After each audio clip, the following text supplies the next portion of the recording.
सुनो, पता नहीं कितने खत लिखूंगी अभी और तुम्हें। पूरी डायरी ख़त्म हो चुकी है और तुम हो कि एक खत और की रट लगाए रहते हो। आ क्यों नहीं जाते मेरे पास? कब तक यूं ही खतों का सिलसिला चले?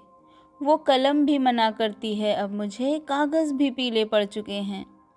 अब तुम आओ तो बात बने। रजनी सिंह जी की इस कविता की तरह मैं भी तो कर रही हूँ इंतज़ार। रुको रुको, याद है मुझे, मैं बताती हूँ। पूरे 6 महीने और 18 दिन हो गए हैं जब मैंने आखिरी बार देखा था सुमेर को घर से जाते हुए। तब से मेरी आंखें अब भी उसी के इंतज़ार में हैं, वहीं दहलीज पर ठहरी हुई। मुझे सच कहूँ तो सुमेर का यूँ इंतज़ार करना बेहद पसंद भी है, क्योंकि इस समय में उम्मीदें साथ होती हैं और इसके साथ साथ पुरानी यादों का संदूक भी तो है मेरे पास। जब चाहे उसके साथ हो लेती हूँ, ये इंतज़ार के पल उससे बांट लेती हूँ। मेरी डायरी, जब कभी मैं अपनी इस डायरी में लिखने बैठती हूँ तो दिल कहता है कि लिख दूँ हर एक पल को वैसे का वैसा ही, थाम लूँ इन पन्नों पर वो सब जो पीछे छूट रहा है।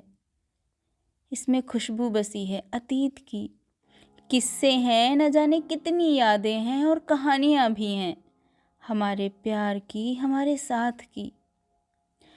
बेड के सिरहाने वाली ड्रॉर से मैं अपनी डायरी निकाल लाई।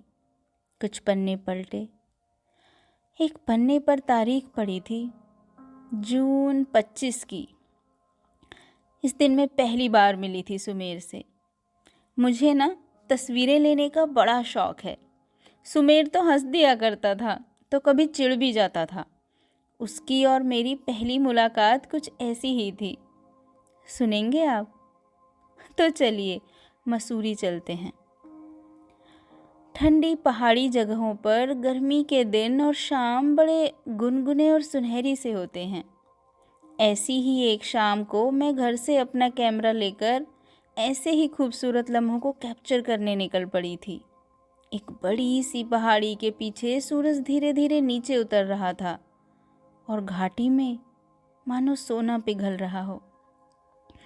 वाह, मैंने पैर थोड़ा आगे बढ़ाया ही था पिक्चर क्लिक करने के लिए कि जैसे किसी ने मुझे झटके से पीछे खींच लिया।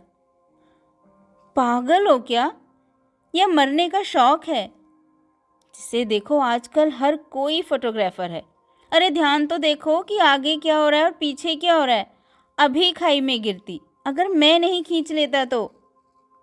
एक लंबा चौड़ा सा लगभग 6 फीट का लड़का, आंखों पर नीले लेंस का चश्मा, off white shirt, blue jeans, high boots, कितना हैंडसम। ये सोचकर इससे पहले कि मैं इम्प्रेस होती, मुझे याद आया कि सूरज अब पूरा नीचे चला गया है। मैं उस सनसेट के मोमेंट को इसकी वजह से कैप्चर भी नहीं कर पाई थी। ओ हेलो, मैं नेशनल इंस्टीट्यूट ऑफ फोटोग्राफी से मुंबई से सर्टिफाइड फोटोग्राफर हूँ। जानती हूँ कि कब कहाँ कैसे किस सीन को क्लिक करना है। और तुम्हारी तरह कोई टूरिस्ट नहीं हूँ मैं। ये घाटियाँ, ये पहाड़, मुझे तुमसे ज़्यादा पता है कि कहाँ कितना गहरा है। अच्छा खासा मूड खराब कर दिया, कहकर मैं बड़बड़ाती हुई वापस घर लौट आई। मुझे क्या पता था कि एक कहानी की शुरुआत हो चली है हम दोनों के दरमियाँ। उसके बाद मैंने कुछ दिन बाद सनसेट का एक बढ़िया सा सीन क्लिक कर ही लिया था अपने कैमरे में। पर उस समय उस अजनबी का ख्याल भी न जाने क्यों बेख्याली में मन में चला आया और मैं अपने आप ही मुस्कुरा उठी थी। और पता है, इसके बाद मैं सुमेर से फिर मिली जुलाई में, अगले ही महीने। मैंने अपनी डायरी में इस मुलाकात को हमारी पहली मुलाकात का नाम देकर सहेजा था, 31 जुलाई। यूं तो मैं उससे दूसरी बार मिल रही थी, पर इस मुलाकात में पहली बार उसकी आंखें देखी थी। बताती हूँ। मसूरी काफ़ी पॉपुलर टूरिस्ट प्लेस है हमारे उत्तराखंड में। पर मुझे भीड़ भाड़ वाले इलाकों की बजाय नेचर के करीब जाना ज़्यादा पसंद है। मसूरी के पास ही एक जगह है धनौल्टी, वहाँ उस दिन मैं इको पार्क में गई थी। वहाँ अक्सर कई तरह की बर्ड्स देखने को मिलती हैं और कभी कभी हिरन और खरगोश भी। बहुत धुंध थी, मानो बादल ज़मीन पर ही उतर आए हों। नन्ही नन्ही चिड़ियों की आवाज़ें धुंध में जैसे और भी ज़्यादा गूंज रही थीं। नीचे उतरता हुआ धुआं और हल्की हल्की बारिश की बूंदें। तभी मुझे आवाज़ दी किसी ने, देविका, तुम यहाँ? मैं पलटी तो कुछ सेकंड्स को खड़ी की खड़ी ही रह गई। वही लड़का जो पहाड़ी पर मिला था, ये यहाँ भी? मुझे तो लगा था ये टूरिस्ट है। और मेरा नाम इसे कैसे पता चला? और जैसे उसे मन की बातें पढ़ना भी आता हो। इससे पहले कि मैं कुछ पूछती, मुझे हैरत में पड़ा देखकर खुद ही बोल पड़ा, अरे देखो, ये तुम्हारे कैमरे की स्ट्रैप पर लिखा है तुम्हारा नाम। पहली बार जब मिले थे तभी नोटिस किया था, और इस बार नहीं पूछूंगा कि तुम यहाँ क्या कर रही हो। जानता हूँ मैं कि तुम सर्टिफाइड फोटोग्राफर हो। कहकर हंस दिया था। मैं मंत्रमुग्ध सी सुने ही जा रही थी उसे। मुझे उसके बारे में कुछ भी तो नहीं पता था, फिर भी इस मुलाकात में वो अजनबी नहीं लगा। अच्छा, तो तुम टूरिस्ट तो नहीं हो ना? मैंने सवाल पूछा। देहरादून से हूँ मैं, फ़िलहाल वहीं पोस्टेड भी हूँ। यहाँ आज अपने दोस्तों के साथ जिप लाइनिंग और स्काई साइकिलिंग के लिए आया हूँ। एडवेंचरस लाइफ बहुत पसंद है मुझे। और तुम? उसने मुझसे मेरे बारे में पूछा। फिर मैंने उसका नाम, और इसी तरह बातों का सिलसिला चल पड़ा था। करीब करीब घंटा भर हमने बातें की, और जाते जाते वहीं पास की झाड़ियों से तोड़कर मुझे एक लाल जंगली फूल दे गया था। इस बात को गुजरे अब लगभग 3 साल हो चले हैं। ये बात आज की नहीं, अतीत की है। डायरी के पन्नों में मिले इस लाल सूखे फूल को देखकर याद आया। मैंने डायरी बंद करके सीने से लगा ली, जैसे सुमेर कहीं आस पास ही आ गया था मेरे। कुछ रोज़ ये भी रंग रहा तेरे इंतज़ार का, कुछ रोज़ ये भी रंग रहा तेरे इंतज़ार का। आँख उठ गई जिस तरफ तो उधर देखते ही रहे। एक रात वो गया था जब, वहाँ एक बात भी रुक गई थी उसी के साथ। अब तक मैं ठहरी हुई हूँ उसी मोड़ पर, वही पल वही रात रोक कर। यूजुअली हर लव स्टोरी की तरह हमारी कहानी में कोई अड़चन, कोई विरोध, कुछ भी तो नहीं था। बस रहा था इंतज़ार, शुरू से ही। जब कभी मैं सुमेर से फ़ोन पर पूछती थी कि कब आ रहे हो मिलने, तो वो कभी सीधे सीधे कहाँ बताता था, उल्टे मुझे ही इमोशनल कर देता था। मेरी शिकायतें होठों पर ही चुप रह जाती थी। कहता, देवू, मैं तुमसे मिलने नहीं आ सकता हूँ तो क्या? तुम्हारी चिट्ठियाँ तो मुझसे मिलने आ सकती हैं ना? हर सप्ताह के हिसाब से एक चिट्ठी लिख दिया करो मुझे। मैं लिखती रही थी उसे अनगिनत चिट्ठियाँ, बिना जवाब की आस में। और फिर 20 चिट्ठियों के जवाब में वो आया था मसूरी। जुलाई से जनवरी आ गई थी। फ़ोन आया था 2 दिन पहले, देवू, परसों आ रहा हूँ मसूरी, गन हिल पर मिलते हैं, इंतज़ार करूँगा तुम्हारा दोपहर 2 बजे। जनवरी की दोपहर में भी मसूरी में बर्फ़ की सफ़ेद चादर पिघली नहीं थी। मुझे पता था कि देव 2 बजे पहुँच जाएगा। डिसिप्लिन, टाइम का पाबंद है। जानबूझकर तो देरी नहीं की मैंने, पर थोड़ी सी देर हो गई थी। देर से पहुंचकर उसे इंतज़ार कराना मुझे अच्छा भी नहीं लग रहा था, वो भी इतनी ठंड में। और सच कहूँ तो बुरा भी नहीं लगा इतना।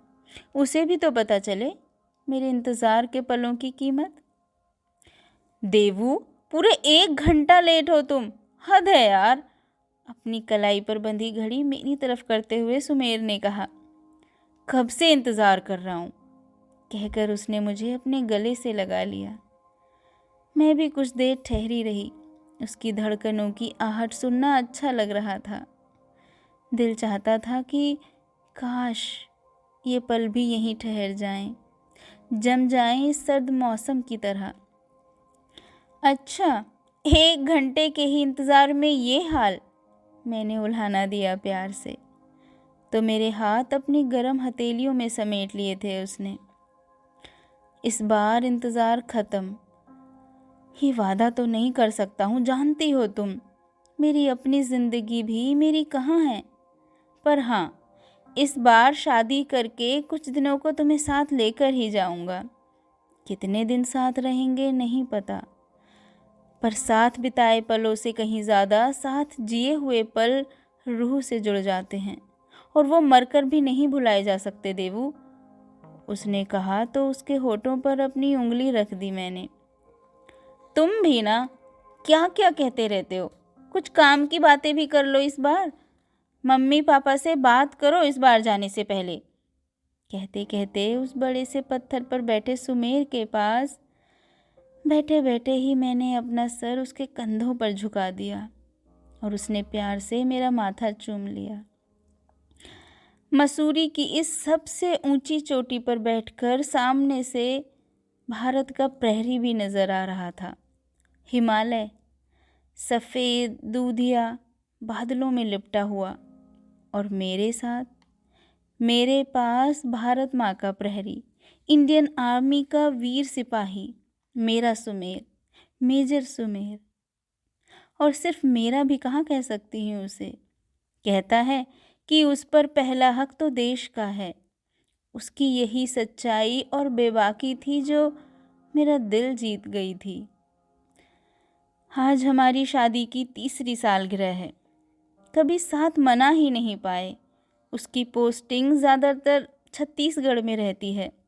वहाँ फैमिलीज़ के साथ रहने का हिसाब नहीं है, इसलिए वो अपनी ड्यूटी अपने फ़र्ज के साथ, और मैं यहीं मसूरी में उसकी यादों और इंतज़ार के साथ। आज भी तो कर रही हूँ इंतज़ार सुमेर का। उसने कहा था कि वो आएगा आज हमारी 3rd एनिवर्सरी पर। वैसे किसने कहा कि इंतज़ार बुरा होता है। मेरे इंतज़ार के कुछ पल बस, पर वहाँ सुमेर के होने से कितने लोग महफूज फील करते होंगे, सुकून से सो पाते होंगे अपने घरों में। किसी ने मोहब्बत लिखी, किसी ने करार लिखा, किसी ने मोहब्बत लिखी, किसी ने करार लिखा। अपने प्यार की किताब में हमने तो बस उसका इंतज़ार लिखा। बस ये कहानी यहीं तक।